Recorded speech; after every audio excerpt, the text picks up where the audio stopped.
This is Nightline. Tonight, guilty plea. In a stunning twist, Luigi Mangione admitting he shot and killed United Healthcare CEO Brian Thompson, telling the courtroom how he stalked him as the victim's family in court for the very first time reacted, and why his lawyers are claiming double jeopardy to the other case against him. Plus, drum roll please, Travis Barker, the punk rock beat keeper of Blink 182 with hits like All the Small Things. Say it ain't so, I will not go, turn the lights off, carry me. Taking fans inside his life after his rise to fame and surviving a fiery plane crash. 70% of my body was burnt. They almost amputated my foot. And what he has to say now about marrying Kourtney Kardashian. Falling in love, you're taking a risk. It's a dangerous thing. Well, I'm still a risk taker. And Nicole Kidman, the British Vogue cover that has fans doing a double take, and what she says about her divorce from Keith Urban. From ABC News headquarters in New York, this is Nightline. Good evening, and we're glad you're with us. I'm Deborah Roberts. Tonight, the stunning twist in the case that captivated and polarized the nation. Luigi Mangione pleading guilty to federal charges in the killing of United Healthcare CEO Brian Thompson. The victim's family in court for the first time as Mangione reversed his earlier claim of innocence, admitting he stalked and shot the executive on a New York City street. Here's ABC's Aaron Katersky. A lot of anticipation and a line of people outside federal court in New York City today, the crowd waiting hours to get inside, where accused murderer Luigi Mangione, in an abrupt about-face, changed his plea to guilty on federal charges related to the shooting death of United Healthcare CEO Brian Thompson. For 20 months, Luigi Mangione has pled not guilty. And now, in a courtroom with Brian Thompson's family, he not only pled guilty, but outlined how he committed this heinous crime. For the first time, the Thompson family appeared in court, sitting just feet away, as Mangione read a prepared statement to the judge, admitting he traveled to New York with the intent to shoot Brian Thompson. And, quote, "I shot Mr. Thompson in Manhattan, and he died." Mangione said without emotion or contrition, "I knew what I was doing was illegal." Thompson's widow, Paulette, seen crying at times. We saw the widow of Brian Thompson in court wiping her eyes as she heard details as to how Luigi Mangione not only planned but executed this assassination-style killing. The family releasing these photos of him, showing Thompson through the years. The CEO was 50 years old and had 2 teen sons at the time he was killed. Brian Thompson had been in New York for a United Healthcare Investor Conference. Wednesday, December 4th, 2024, shortly before 7 a.m., he was on West 54th Street when cameras captured the moment a figure is seen walking up and shooting Thompson from behind. This woman, holding her coffee, heard the first shot. She flinches, sees Thompson stumble, then seems to look straight at the gunman, still taking aim, before running off. Seconds later, a man in the hotel steps outside, sees Thompson crumpled on the ground, and starts pointing in the suspect's direction. 3 minutes later, police arrive. Officers tend to Thompson for another 8 minutes until an ambulance arrives. The United Healthcare CEO Brian Thompson shot and killed at point-blank range in Midtown Manhattan early this morning. Gunned down. Police calling it premeditated, pre-planned. The gunman, they say, was waiting. All eyes were riveted by the week-long multi-state manhunt to find the suspect. We start with breaking news today. The arrest of a person of interest in Pennsylvania. The manhunt tracked the killer using video from the thousands of cameras that blanket New York City. First as he left the scene, then rode a bike into Central Park. Leapfrogging over one camera over another. They were able to track this guy to this youth hostel. As he's checking into the youth hostel, the lady behind the counter asks him to drop his mask to see his face, to see his smile, and he obliges. And that was the picture that went viral. That viral photo fueling an exhaustive search, which finally ended with a tip from McDonald's in Altoona, Pennsylvania. Someone saying they recognized his distinctive eyebrows. Police body camera footage shown in court revealed what happened when officers approached and later arrested Mangione.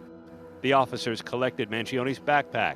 Inside, they say they found a 3D printed 9mm gun, ammunition, and a notebook full of handwritten notes detailing the writer's animosity toward the health insurance industry. Mangione's anger toward the healthcare system did appear to resonate. For months, the typical frenzy outside court included dozens of Mangione's supporters. We've done this a bunch of times. Got here at about midnight, but I know people were here as early as yesterday around noon. I got here yesterday probably around 9 o'clock. Some foregoing sleep to line up overnight, others traveling into New York City from abroad, all for a chance to see an accused murderer in court in person. Many people find themselves drawn because they find that they have a personal connection to their relationship with the health insurance industry. Others speculate Mangione's good looks were the prime reason for all the attention. You guys realize Luigi Mangione doesn't even know that he is a national phenomenon right now. Like, he doesn't even know how loved he is. If you are perceived as attractive by a jury, and especially perceived as attractive by the public, you are much, much less likely to get a harsh sentence. In his statement in court today, Mangione explained his motivation for the shooting, saying after years of enduring severe pain from a broken back, navigating the obstacles of the health insurance system and witnessing similar experiences of countless others, I learned that United Healthcare would be holding its annual investor conference in New York City.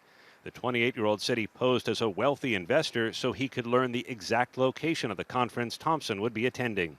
He endured years of severe, debilitating pain. Like the thousands of people who have reached out since this tragedy to share their own experiences, he believed that the system had failed him and destroyed his life.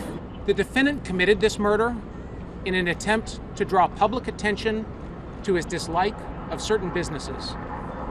But we live in a civilized society governed by the rule of law. We debate, we disagree, we protest. We do not commit murder. There can be no celebrity in assassination. Today, fewer supporters showed up, a few sobbing in the hallway. Still, as the Thompson family was rushed from the courthouse to a waiting car, they were subjected to this. America loves Luigi. Chants of America loves Luigi. To those who idolize Luigi Mangione, I say this: violence is not a cause, murder is not a message, and a killer is certainly not a hero. Thompson's family issued a statement saying today's guilty plea marks an important step toward justice for Brian and for our family. While nothing will ease the pain of losing him, we are grateful that the federal justice system has held the person responsible for this heinous act accountable. I know they will have an opportunity to be heard at sentencing. They're still grieving. They lost a son, a brother, a husband, and a father, and a friend, and many colleagues. The judge overseeing the federal case accepted Mangione's guilty plea. It is not yet clear how it will impact Mangione's upcoming New York State trial, which is supposed to start September 8th. In that case, Mangione faces multiple charges, including second-degree murder. And today, Mangione's defense team filed a motion to dismiss. New York law does not permit a person to be prosecuted and punished twice for the exact same crime. Today's guilty plea triggers this statute, and we just filed our motion in state court explaining why the state charges must be dismissed under New York's double jeopardy protections. Mangione's defense team is playing three-dimensional chess. If they win, they can get a light sentence in federal court and the dismissal of a state case. But if Mangione's defense team is wrong, he could be facing anywhere from 24 to 30 years in federal prison and be looking at a state trial where he's already admitted to planning, stalking, and killing Brian Thompson. Sentencing in Mangione's federal case is set for December 18th. Many thanks to Aaron for staying on this story. When we come back, we're with Travis Barker, the beat behind Blink 182 and huge hits like All the Small Things. His extraordinary journey from surviving a near-death experience to marrying a Kardashian and becoming a family man, all while being relentlessly himself.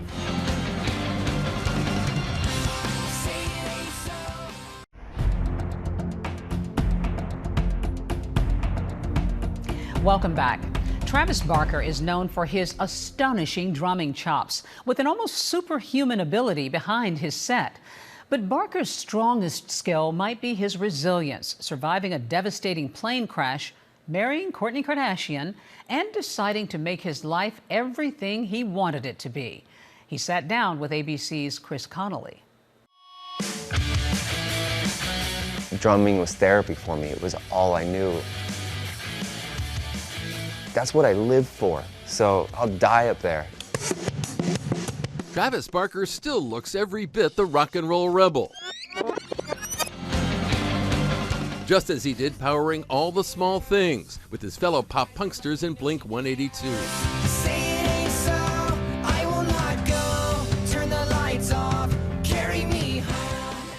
The size and speed of the success that you guys had was just unbelievable. Never, would have never imagined. For a punk band, it almost feels like it's gonna go away any second because we don't deserve this. I think that's how we thought about it. Why am I here and everyone else isn't? I had to ask myself who I was gonna be after this accident. The new Hulu doc Louder Than Fear reveals Travis's epic journey to age 50. Rock star, family man, survivor, shaped by tragedy, blessed by love. I'm so thankful for 50. You know how some people say, I'd like to go back to 30, I'm completely happy with where I'm at. Are you giving her a hickey now? No. It's a gentle kiss on my neck. Right. Seasons of The Kardashians featuring Travis and Kourtney Kardashian getting married with their blended family and their 2.5-year-old Rocky. How has it been for you to be part of this well-known family that lives much of their life in public? We're sort of in our own bubble. I'm probably the most different out of everyone that's associated with that family. They have a beautiful family, but I'm just in my own world. I'm still making music 24/7, riding around in old Chevys and hanging out with my kids, playing drums. His drum playing and its propulsive energy and drive began during childhood in California's Inland Empire. By early '98, Travis was sitting in for Blink 182 at a major gig. They never let him leave. Beginning with What's My Age Again in 1999, MTV's turn-of-the-century TRL generation loved their Blink 182. What's my age again? What's my age again? Including their other hits like The Rock Show, they became an absolute phenomenon.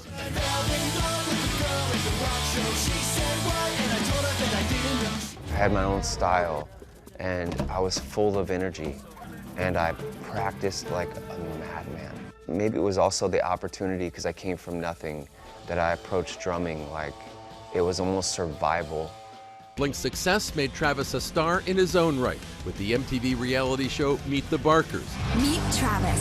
He's the ultimate musician. He's a wonderful father. Did you have good baby dreams? And the chance to collaborate with other artists in nearly every musical genre, including Lil Wayne. A million here, a million there. Together throwing back to What's My Name Again. What's my age again? That's about the time that she broke up with me. But there was trouble ahead. Nearly 18 years ago, he was set to fly home after a South Carolina show with DJ AM on September 19, 2008. On takeoff, the private jet crashed and exploded. 70% of my body was burnt. They almost amputated my foot. What was it like to come back from that accident with the treatment that you had to be given, the scraping of your body, the pain that you had to endure? I was self-medicating before the accident to where when I got in the burn center and I had these 30 surgeries, I was waking up during a lot of them. He'd been taking up to 30 pills a day before the crash, but his reliance on painkillers as he healed would eventually lead to a major life change. Being in the hospital, you know, you have a clicker, a morphine clicker that you just press every 3 minutes. It gives you more morphine. I did that for 6 months. So by the time I got out, I didn't want anything. I didn't mind being in pain. I literally never took anything after that. In time, he'd be informed the 2 pilots had died. So had his 2 cohorts, Chris Baker and Charles Che Still. In 2009, DJ AM would also lose his life to an overdose. I had survivor's guilt. Around the time I hit rock bottom and I was having, you know, really dark thoughts. Even years later, I think I still held on to a lot of trauma, and breath work was really helpful for me. I let go of so much trauma. It paved the way, perhaps, for the unexpected. A longtime friend and neighbor, Kourtney Kardashian, becoming something more. Falling in love, you're taking a risk. It's a dangerous thing. How did you find that happening, and what did it feel like when it was? Well, I'm still a risk taker. I love taking risks, but it happened so fast I didn't have time to think.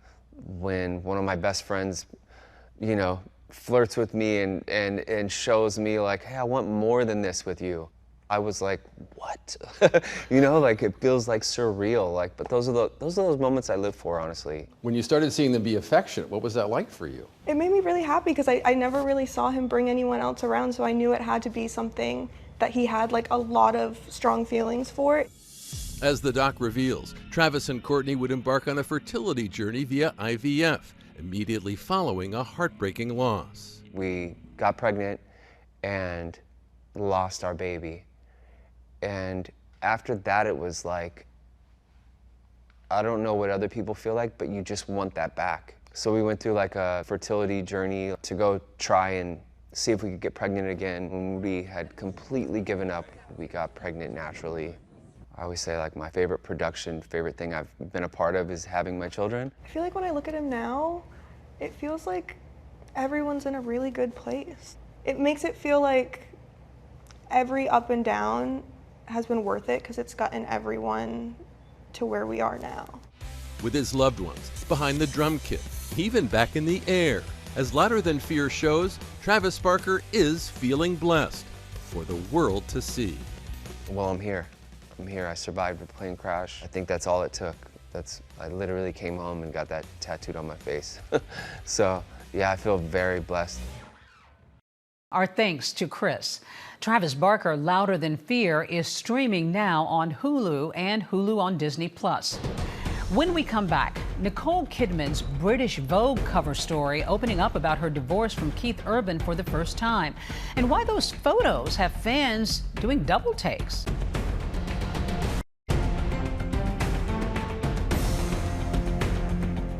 Finally tonight, Nicole Kidman's British Vogue cover. It's got fans talking. She's known for her Oscar-winning role in The Hours and her show-stopping star turn in Moulin Rouge. Diamonds are a girl's best friend. But it's the actress's new look in the European fashion magazine that's getting major buzz. Inside the story, the actress speaking out about life after divorce from Keith Urban, saying she doesn't know what's next, but she's keeping her heart and the possibilities open. That's Nightline. You can watch all of our full episodes on Disney Plus and Hulu. We hope to see you right back here Monday at the same time. Thanks for staying up with us. Good night, America.